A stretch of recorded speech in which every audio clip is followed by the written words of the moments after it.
Rapaz, quando muda de competição, o jogo muda também. O Vasco venceu hoje o Fluminense na ida da semifinal da Copa do Brasil lá no Maracanã.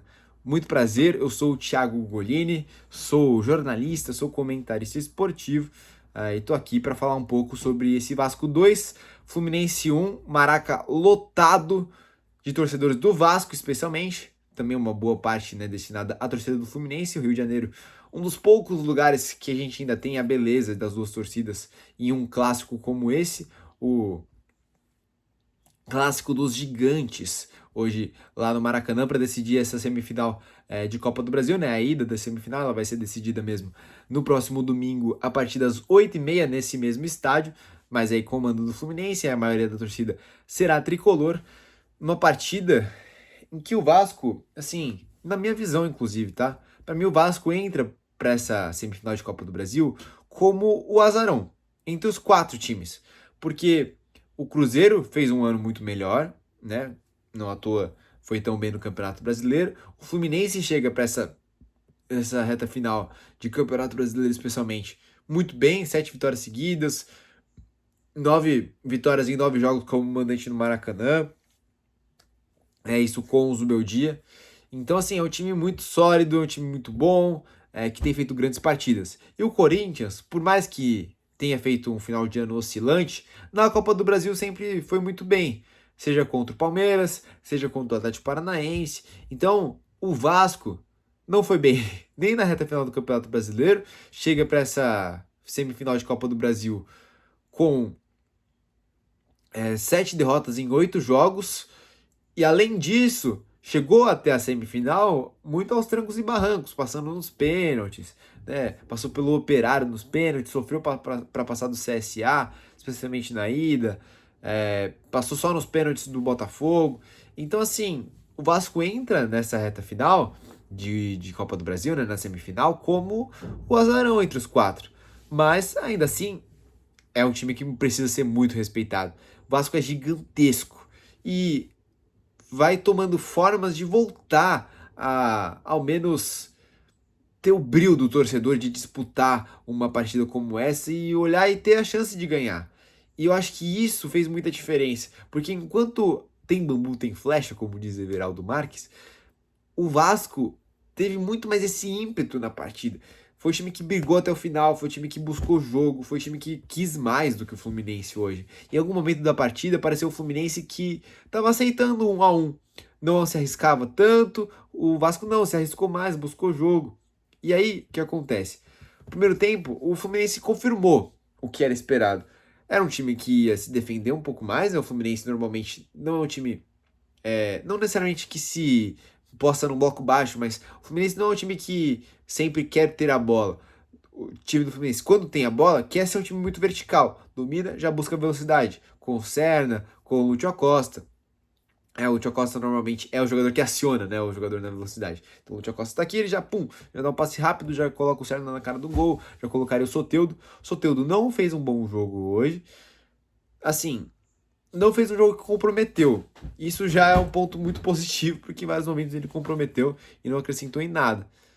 Mas hoje também é aquilo, né? Aliás, mais do que não acrescentar em nada, muitas vezes o Soteldo atrapalhou. Hoje ele não atrapalhou, mas ele não acrescentou. O Everaldo, acho que acho que ele mesmo já aceitou que não vai fazer gol, não faz gol desde agosto.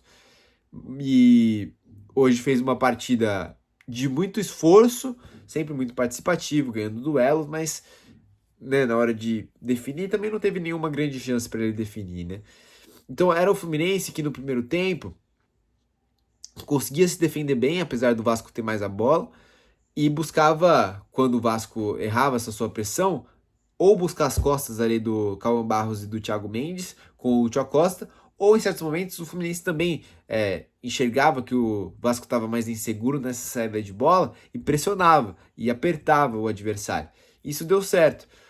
Logo, numa bola parada, em um desses lançamentos nas costas da marcação, o Everaldo sofre a falta do Léo Jardim, e aí no cruzamento o René, numa jogada ensaiada, claramente ensaiada, o René cruza, o toque de cabeça do Thiago Silva e 1-0, pro Fluminense, gol do Kevin Serna. O Kevin Serna sempre muito importante, né, nesse time do Flu. Fez um gol realmente essencial. Abre o placar, até pegar aqui, ó, rapidinho. Peço perdão aí para você que está me acompanhando, mas só para pegar a informação, é o 13º gol do Kevin Serna da temporada. Ele que tem 13 gols e 8 assistências, a sua melhor temporada com a camisa do Fluminense, sem dúvida, talvez a sua melhor da carreira também. Não é uma temporada assim que brilha os olhos, né, de um jogadoraço, mas um jogador muito correto e sempre muito que traz uma qualidade ali nesse campo de ataque. O Kevin Serna é um bom jogador, o ponta direita do Flusão colombiano, e faz o gol que abre o placar da partida. Depois disso, o Vasco passou a ter mais a posse, e aí naturalmente o Fluminense baixou um pouco mais o seu bloco, não pressionou tanto assim. E sempre que tá nesse bloco mais baixo, é um Fluminense muito seguro, que fecha bem os espaços. Eu vi até o Soteldo marcando o lateral, voltando para marcar ali o Paulo Henrique. Então assim, o Fluminense se postou muito bem. O Vasco errava demais na hora de dar esse passe, né, que colocaria o jogador na cara do gol, que dá um passe diferente. Muitas vezes era um passe muito forte, um lançamento que não dava certo. Teve um ou outro lance, né, que o Fluminense aproveitou, que o Vasco aproveitou um vacilo ou outro do Fluminense, mas foram poucas as chances realmente de gol da primeira etapa. No segundo tempo, volta um Vasco diferente, volta um Vasco mais intenso, que acertou sua pegada no meio campo. Várias vezes o Vasco tentava subir no primeiro tempo, e aí o que acontecia? O time do Fluminense buscava o Lúcio Acosta nas costas da marcação. O Lúcio Acosta no segundo tempo baixou de ritmo, isso também ajudou o time do Vasco, que passou a ganhar mais duelos pelo meio.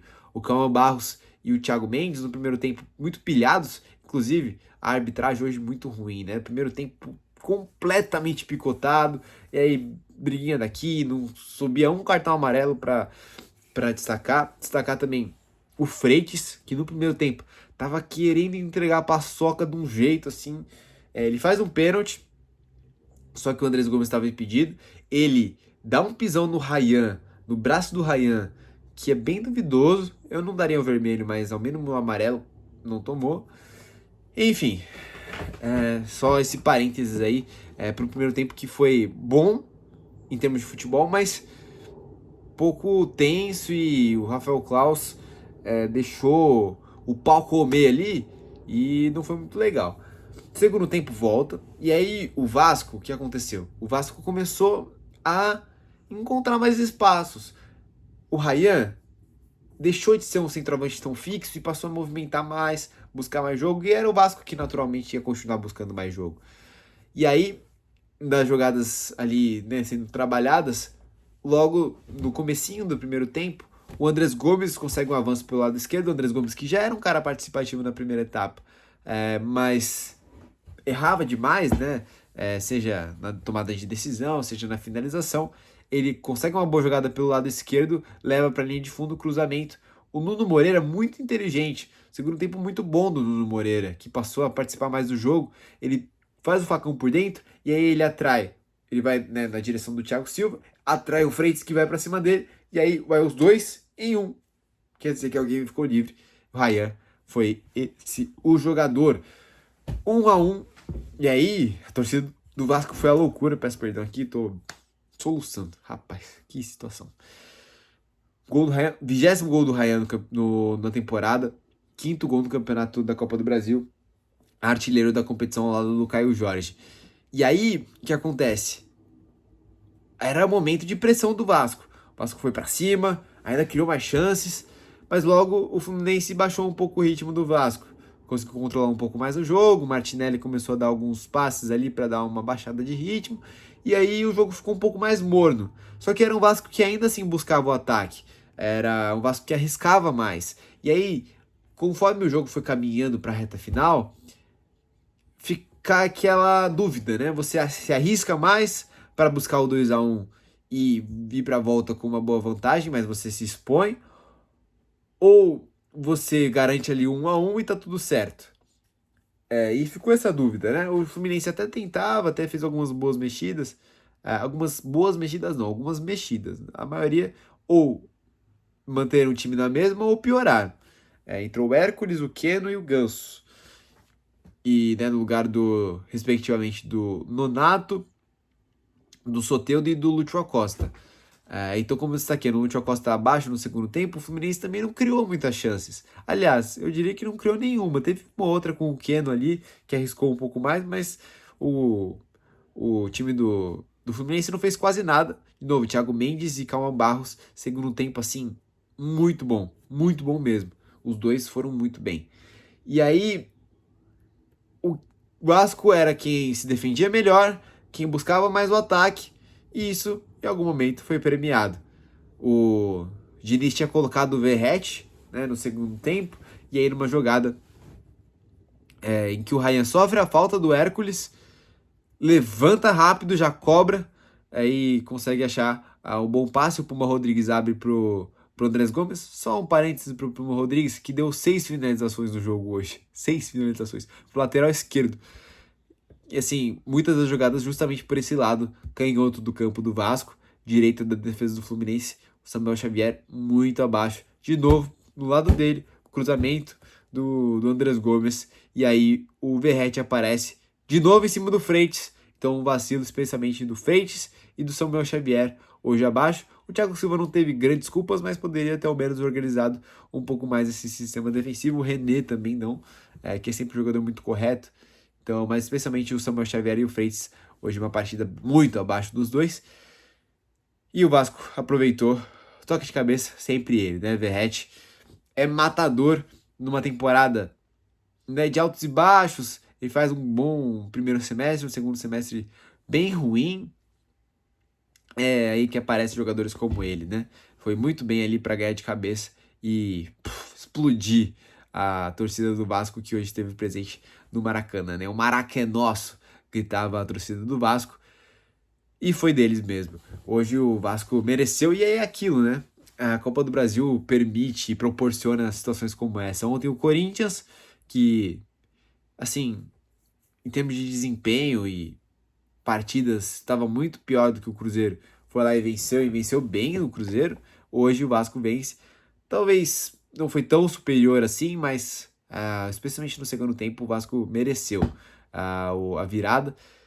E aí fica isso para a partida da volta. O Fluminense é capaz sim de virar, ou ao menos levar essa partida para os pênaltis. Mas hoje o trabalho do Zubeldia foi provado. E num momento de mais exigência e de mais intensidade, não foi um time que conseguiu corresponder tão bem. E não teve tantas alternativas quando viu o adversário encaixar mais a sua marcação. E além de tudo, principalmente, eu acredito que essa postura assim, de um time que estava satisfeito com o empate não condiz com o Fluminense que tem desempenhado nos últimos jogos. Vai precisar corrigir algumas coisas. O bom é que vai ter o Canóbio nessa partida da volta, o que vai fazer muita diferença, mas ainda assim é um jogo difícil contra esse Vasco, que agora tem uma vantagem e está perto de voltar a uma final depois de muito tempo. O Vasco que não conquista um título há 14 anos, não levanta uma taça há 14 anos, tem a chance de novo na Copa do Brasil, né? A última foi justamente na Copa do Brasil em 2011 contra o Coxa. Dessa vez quer voltar a conquistar um título. O Fluminense aposta talvez na história. O Fluminense já foi campeão brasileiro em cima desse Vasco lá em 84, né? O casal 20, Assis e Washington, o Romerito também estava naquele time comandado pelo Carlos Alberto Parreira. Enfim, fica aí algumas histórias, né? O Fluminense que já venceu o Vasco, né, em Copa do Brasil, já perdeu para o Vasco também. Sempre um confronto muito equilibrado e promessa de um grande jogo na partida da volta. No mais é isso. Valeu você que me acompanhou. Espero que eu tenha te atualizado aí sobre como foi esse Vasco 2 Fluminense 1. Se você gostou, deixa o seu like. Diz aí, você acha que o Vasco vai confirmar, vai passar? O Fluminense vai virar? Vai para os pênaltis? Quem passa nos pênaltis? Quem passa do Corinthians e Cruzeiro lá também? Meu Deus, muitos questionamentos que não sei. Diz aí pra mim, tá bom? É isso, valeu, tamo junto. Grande abraço.